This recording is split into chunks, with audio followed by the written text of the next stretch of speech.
మేము ఓపెన్గా బాధాప్తా మైక్రోసాఫ్ట్ పెద్దలు సత్యనాదెల్ల గారి నుంచి మొదలు పెడితే వాళ్ళ వివిధ అధికారులను కలిసి ఒప్పించి మెప్పించి హైదరాబాద్లో ఉండే సానుకూల పరిస్థితులు వివరించి ఇక్కడి ప్రభుత్వం యొక్క మంచి విధానాలు వివరించి మొత్తం 31,000 కోట్ల పెట్టుబడి మైక్రోసాఫ్ట్ డేటా సెంటర్లు వాటికి మేము సాధించాం.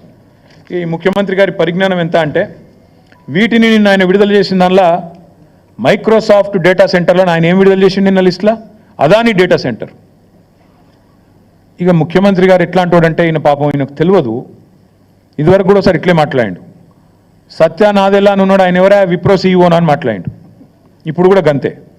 మైక్రోసాఫ్ట్ డేటా సెంటర్ పెట్టుబడిని ఆనాడు కేసీఆర్ ప్రభుత్వం 31,000 కోట్లు సాధిస్తే అవగాహన లేకుండా ఇప్పుడు మాట్లాడేటప్పుడు కనీసం అధికారులు చెప్పేదన్న వినాలి కదా. నువ్వు ముఖ్యమంత్రివి, నువ్వు మాట్లాడితే నువ్వు తప్పు మాట్లాడితే రాష్ట్ర గౌరవం మంటగలుస్తుంది. ఏది పడితే అది మాట్లాడడం అనేది ఆయనకు మంచిది కాదు. ఇప్పుడైనా సవరించుకోని చెప్తా ఉన్నా చిట్టినాయుడు గారికి, ఇప్పుడైనా సవరించుకోండి. 31,000 కోట్ల పెట్టుబడి రాష్ట్రానికి వచ్చింది. నా జేబులకు పోలే, కేసీఆర్ గారి జేబులకు పోలే, రాష్ట్రానికి వచ్చింది. రాష్ట్ర సంపద పెంచే అంశం, రాష్ట్రానికి మంచి జరిగే అంశం.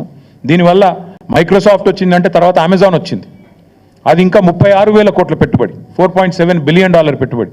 ఇవి రెండు మా ప్రభుత్వంలో అత్యధిక FDI మేము తీసుకొచ్చిన అత్యధిక ఫారెన్ డైరెక్ట్ ఇన్వెస్ట్మెంట్. ఇగో ఈ రెండు, అమెజాన్ అండ్ మైక్రోసాఫ్ట్.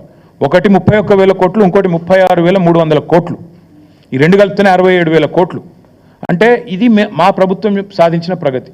ఇక మీరు ఇంకేదో చూపెట్టిండు, ఏదో దొరకబట్టినట్టు ఈ ఫోటో చూపెట్టిండు. నేను అదానిని కలిసిన, బరాబర్ కలిసిన. ఎడబెట్టిన నేను కలిసి నా ట్విట్టర్లో నా అఫీషియల్ అకౌంట్లోనే పెట్టిన. నేను దాచుకున్నాను. నీళ్ళక 4 గంటలు రహస్య సమావేశాలు చేసినా, లేకపోతే చీకట్లో పోయి కోహినూరు రోడ్ల కాళ్ళు పట్టుకున్నాను. బరాబర్ దావోస్లో కలిసినాం.